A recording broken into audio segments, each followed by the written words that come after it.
and welcome along and welcome back to the Old Stream Farm. Today we are going to be continuing to do our harvesting of the grapes. We've got field 5 left to do, and I want to get up there and get that sorted. We also need to sort out the ground near our new greenhouses. Those are looking a little bit rough around there. We should sort it out and make that okay. Now, I'm going to start from this side of the field because as we've done with the other parts, we're going to be doing 2 rows at a time. Let's get some lights on around here because it's a fairly early morning here in October. It's not too bad. We should be able to do things fairly well and fairly quickly today. A single field left to do. Won't be too bad, but I'm not coming onto here very straight, so hopefully we're good. Let's reverse off a little bit. There we are. We got 75,000 in the bank, which is fantastic. The sun is beginning to come up now. You can see the light has improved. And yeah, we should get all of these finished today, which is absolutely brilliant. I'm very, very happy with that. We should have enough to buy the textile factory if we wanted to, and get our wool and our cloth into there if we wanted. I need to have a look around and see what we've got to do. I mean, we need to extend this field.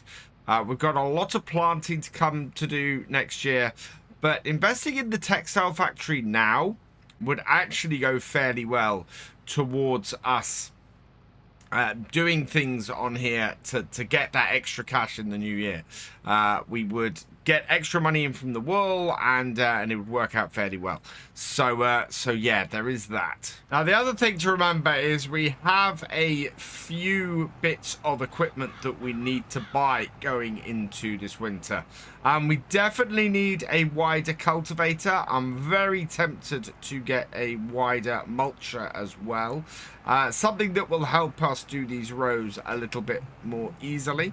The kit we've got now is barely wider than our tractor, and so as a result it gets a bit difficult to get in close. I'm looking for some equipment that's about 2.4 meters, I think, in total.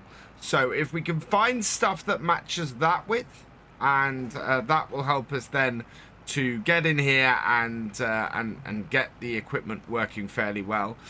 We are going to hold on to this harvester. As I said before, we can't currently afford to buy it, but the longer we keep it and the more days we have, the less it will cost us to buy it overall. So yeah, I think it's worth holding on to now that we have the lease to own mod in here, and it then sitting around here actually acts like we're paying off money for heading towards buying it. Yes, we can't configure anything on it for now, but that's absolutely fine. We'll be okay for that kind of thing once we get further along and can actually afford to buy it outright. I'm going to be looking at reshaping the yard over the next few months. I think if we can prepare that lower area of the yard for a new set of vines, we can add another field in about the size of field 1. So we'll add a decent amount of extra vines in for next year. I'm at 98%. I was actually kind of hoping we might get to the end of this road before we're full, but that's not going to happen.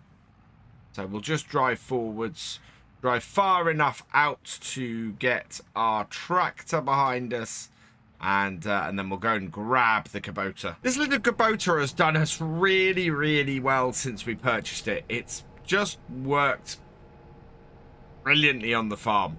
I did ask last time, do we need to keep the Antonio Carrera tractor?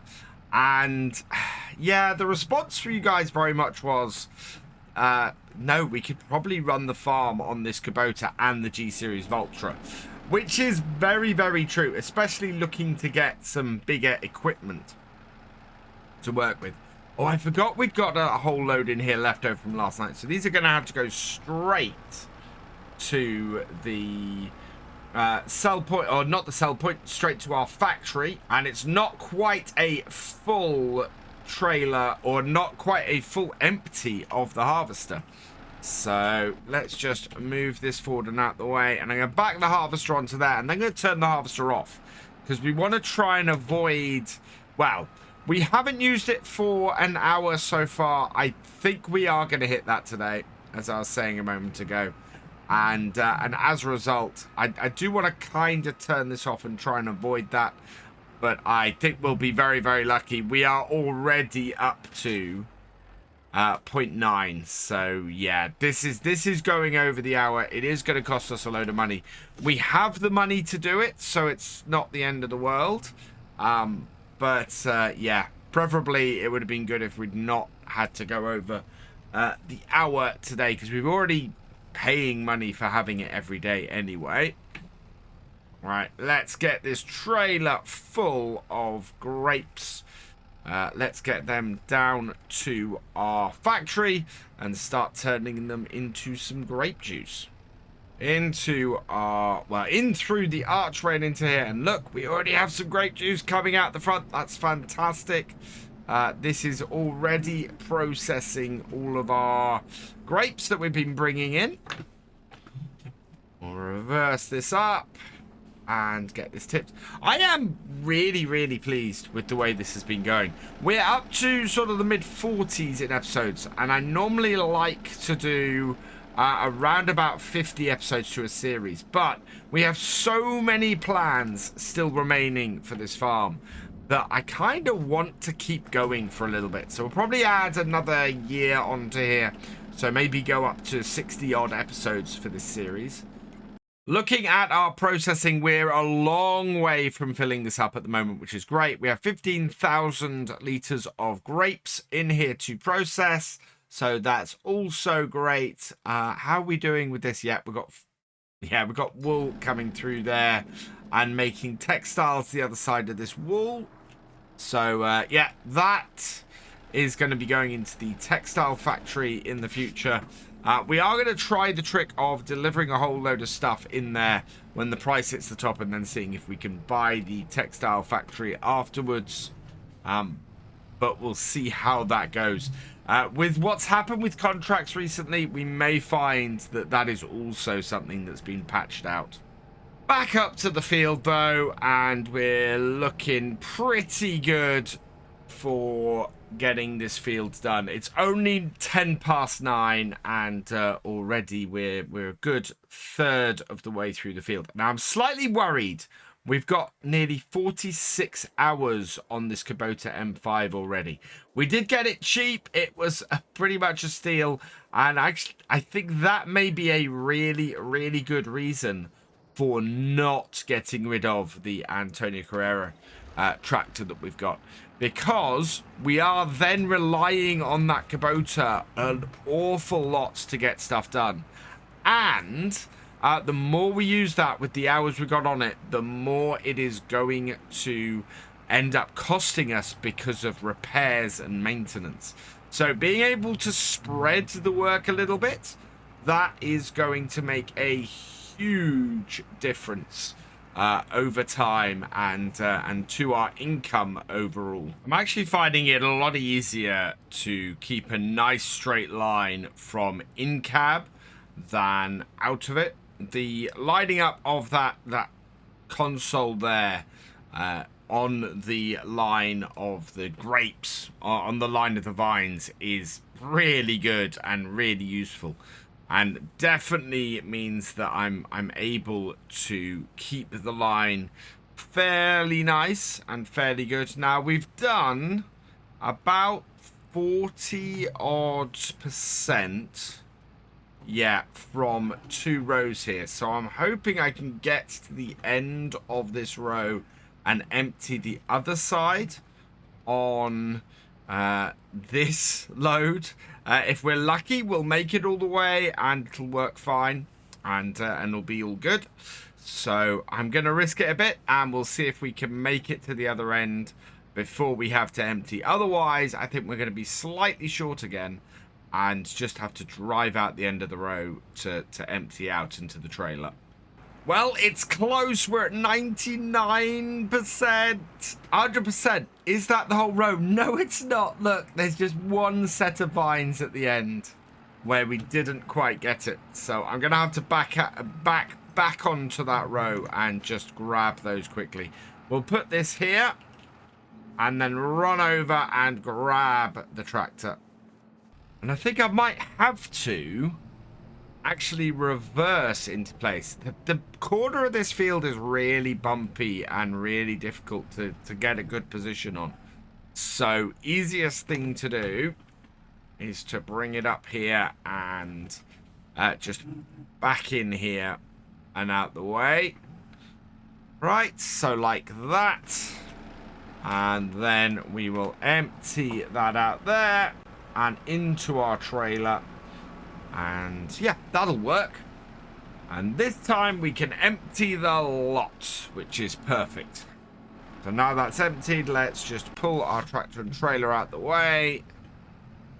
This farmer won't mind. There's nothing done with this field yet. And then we just want to back this back onto this row here, like so. Turn it back on and get that last 17 litres that we weren't able to. So we've gone over the 1 hour mark on the usage of our harvester here, and yeah, that has cost us I think it's about 4,000 on that. It happened a little while ago. It happened sort of middle of that previous row, and I initially missed it. But yeah, we're down to 70,600. We were at about 74,000. So it has cost us a whack of money to keep this going. I don't think that's a problem. I think we're easily covering the cost of that with what we're going to be harvesting here in the second hour. And as I said, well, somebody said to me now last night during my live stream, because I'm recording this on Saturday, that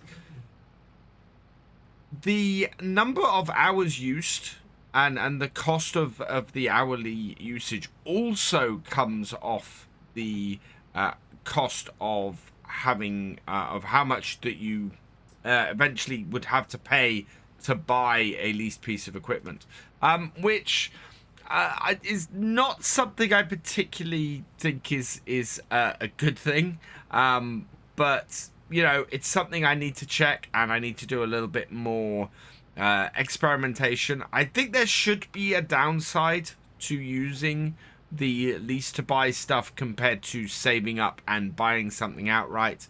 And yeah, not having the hours usage and the cost of the hour usage included would, I think, be a good thing, but I haven't checked that that is how the mod works.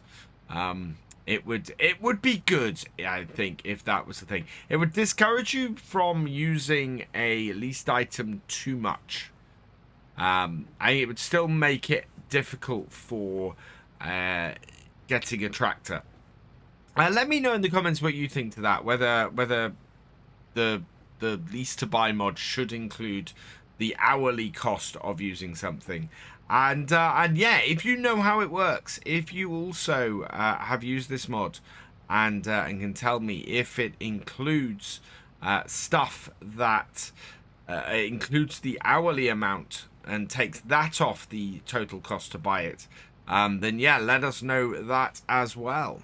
I should have emptied out before I started this row. We are already at 98%. And I am nowhere near going to make it to the end of this row. There we go. Right, let's back it out slowly, because where we're going to empty next is going to be the end of the next row coming back. So very carefully back out of here. Like that. And we're just going to pull this under the back of the harvester. So slowly does it, get it into position like so. And this has hit 46 hours now. Now I shouldn't need to move the tractor until we come out the other end of this row here. The final row. Oh no, we will, because this is going to fill the trailer. And yeah, look at that, 200 litres short. So let's turn that off. This needs to go and get tipped. And then, yeah, we've got just a few litres left. So another 6,000 litres delivering now. And probably another 2,000 litres still sitting on the field. So in we come with our grapes. Round and into our grape factory. Get ourselves some more grape juice, he says in inverted commas out of here. Yeah, we're creating a vineyard. This is a wine. This is a winery. And there we go. Is it going to tip them? Yep. It's always weird to me that the tipping place, yeah, is slightly outside of where I'd actually expect it to be to go in. And we'll get this back up here, and what I'm going to do is just park it here so that we can pull the harvester straight out, pull this tractor forward a little bit, and just finish things off. Start her up, start up the harvester. And yeah, we've got half a row to go before it'll actually start harvesting again. But there is a row and a half still left on this field. Okay, I think 2,000 litres may have been a bit of an overestimate. We're coming up on 1,000 litres at the end of this row. Not horrible. I mean, that's still a lot of grapes that we've got off here today. Are we going to even hit the 1,000 litres? We're not. We're about 60 litres shy. So we'll just bring this up here. Pull this forwards. And then we'll be able to just go straight out and take it to our factory. There we go. Right, let's reverse this up. We're on a hill, so I've got to watch the brakes. And there we go. Unload those. And that is the last of our grapes for today. And in fact, for this season, we are all done on the grapes for this year by the end of October, which is brilliant. Now, as I said, we are going to hold on to this grape harvester because we've got a lease to buy set up on here now. We can do that. Where I'm going to store it, I don't know, because it's quite tall. That shed there would be quite useful, except I'm thinking of demolishing that to make way for some new vineyard area. I think the best place for us to put it is probably in our main barn, in our main shed. Alternatively, this space here is completely unused. You know what? I think that's where we're going to store it. I think absolutely perfect place for the year. Let's just stick it in the shed here. It can then stay here, isn't used for the year, and instead can just sit there and cost us money instead. 5,082 was what the vehicle leasing costs were for that harvester. It took a little while for it to come through, but yeah, 5,082 was what it cost us to go over that second hour. Not a huge problem, because I think we're going to make more than that just on the, well, easily make more than that just on the grapes that we harvested at that point. It's good for us. I think it works. I think it works well doing it this way. We are going to make more money on that than it's ever going to cost us. So, yeah, it's all fine and all good. Right, let's tip this up. and get these dropped off here, and then I can check exactly how much we've got in here. So we're up to 21,574 liters. That is going to make us about 20... it's going to be about 16,000 liters of grape juice. Absolutely fantastic.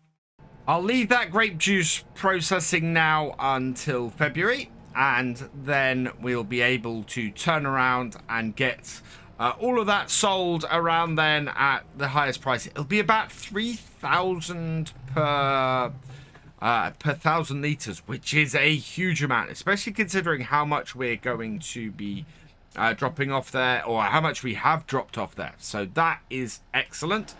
Let's drop this off here, though, and we're all done with this.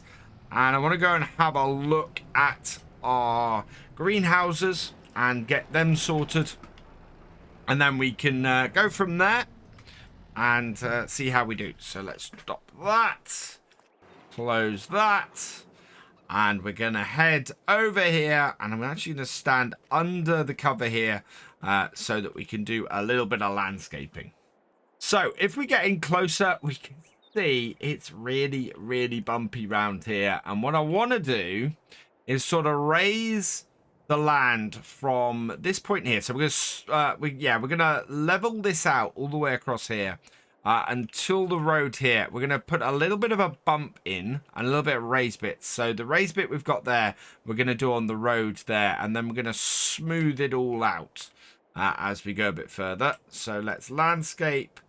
I want to match this, and I want to match it to here, I think, and then bring it out, and we should see the land come up. Yeah, there we go. You can see it there coming up to match the rest, and all the way along here, and make that nice and flat. Now, if we take it out to the roadway, that's going to make it easier to do at the far end. And this is where it starts costing the cash. But holding this down and doing this should make everything work properly for us. And then we can just smooth it down a bit at the other side of the roadway. Yeah, so much along here. And this will just make everything just work that little bit better. There we go. And yeah, we'll smooth it down at the far end. We'll keep the ridge going along here. And then we'll smooth it out on the roadway at the far side. Anything here that needs raising? That's all looking good. And you can see the height that raises to now along there. But at this point here,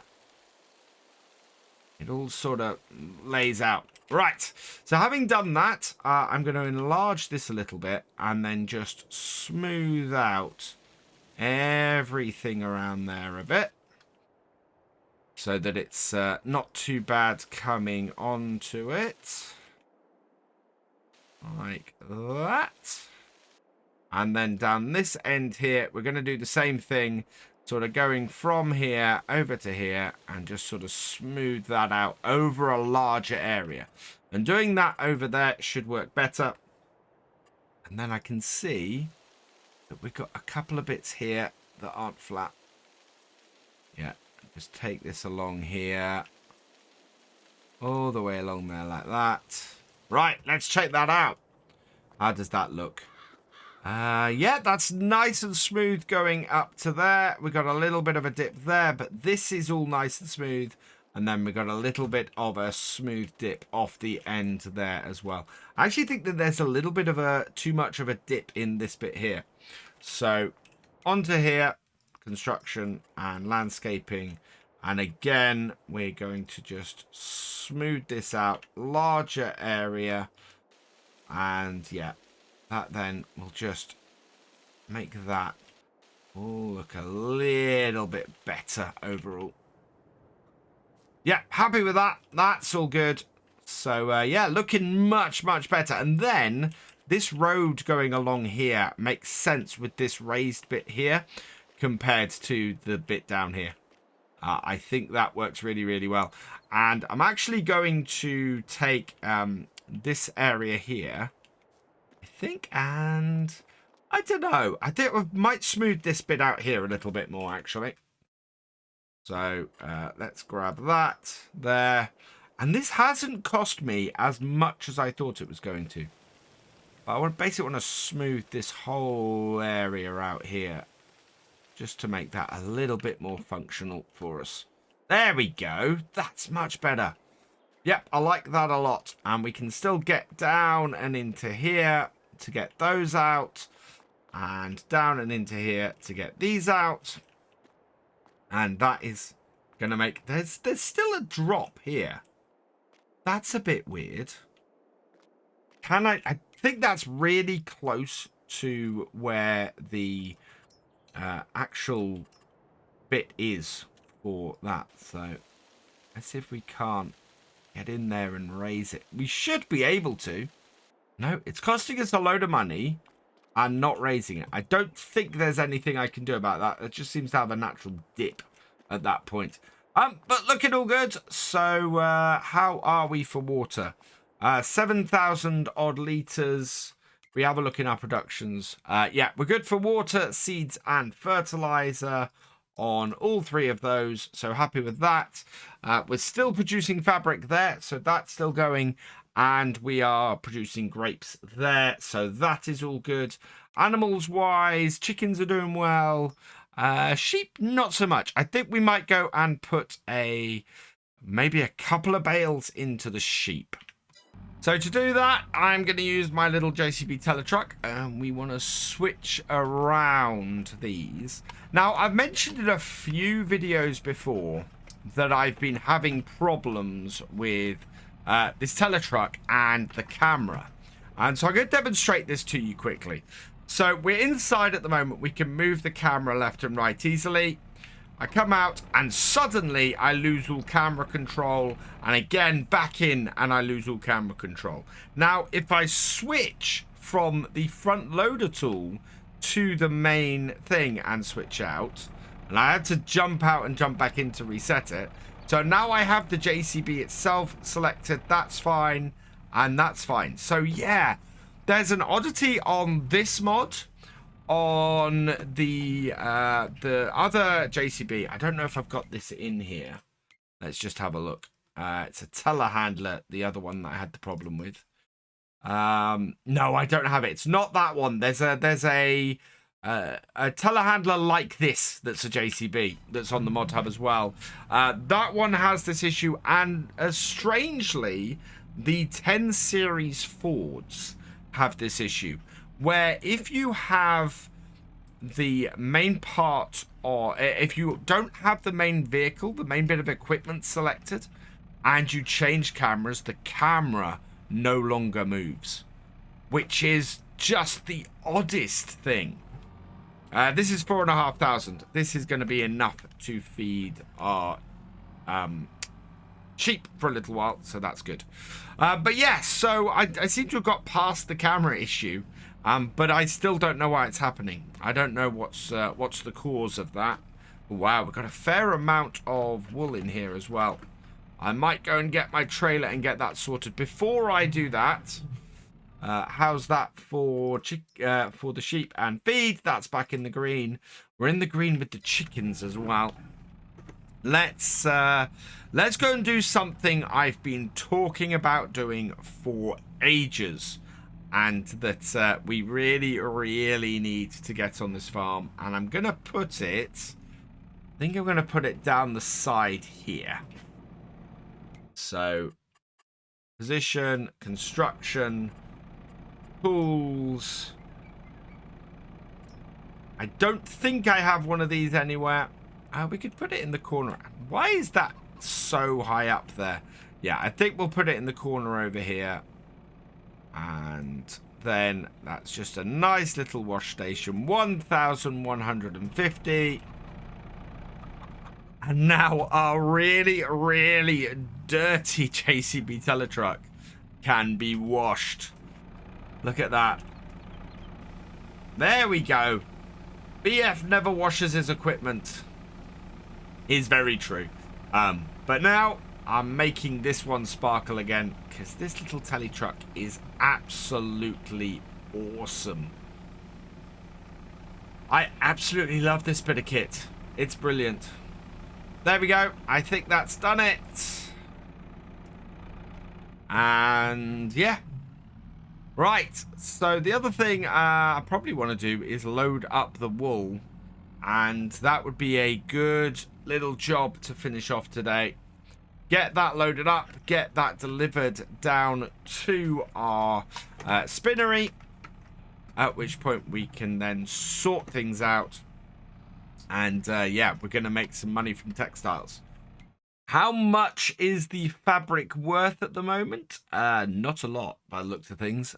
4,435. We're looking to sell this in April. We're actually quite low at the moment. So April is our target. Nearly 7,000 per 1,000 liters is the target as well. And then, yeah. Oh, wow. We could make probably a ton more money if we were to buy that textile factory now and start getting the stuff into it. So I'm going to put this to you guys. Which do you think we should do? Should we wait till April, sell all of our textiles to the shop, to the tailor shop, and then try and buy the tailor shop off the back of it, but then potentially lose a whole load of money because we can't process it quickly enough? Or should we start processing the fabric now, buy the textile shop now, and then by April be able to sell it at 18,000 a go? Let me know. I am intrigued as to how you think we should proceed on there, because that is a lot of money per 1,000 liters. What's the conversion? Oh, can we not tell the conversion yet? Oh, I don't know what the conversion is for that textile shop. Yeah, there's a lot of options there. And how are we going to take the most advantage of it? There's one thing I've learned is that you want to try and maximize your profits as much as possible. I do feel like not taking advantage of that 18,000 per 1,000 liters in April will come to bite us in the butt. And I don't think we can process the amount of textiles we're going to have quickly enough. It's a real catch-22, that one. I'm loving, though, how well the wool and the spinnery and everything is working out for us on here. I mean, it is a vineyard, and our primary thing is trying to do the grapes and everything on here. But I do love how well this is all working together in such a small area. I said this last video, but I am amazed at how much we've accomplished buying one field and one farmyard. And we're still looking to expand the vineyard without having to buy a single another field. That is just huge. Right, that is that done. So I'm going to go and park this up, and then we'll go and drop the wool off. And it's October, so it's beginning to get dark fairly early, and we have achieved an awful lot today. Into the spinnery, and we found this last time. We need to get right in here to get these to drop off. In fact, I think that's all of them in. There we are. Yep.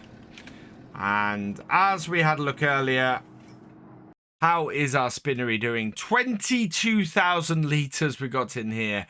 It does 1,440 cycles per month. And yeah, 2 wool produces 1 fabric.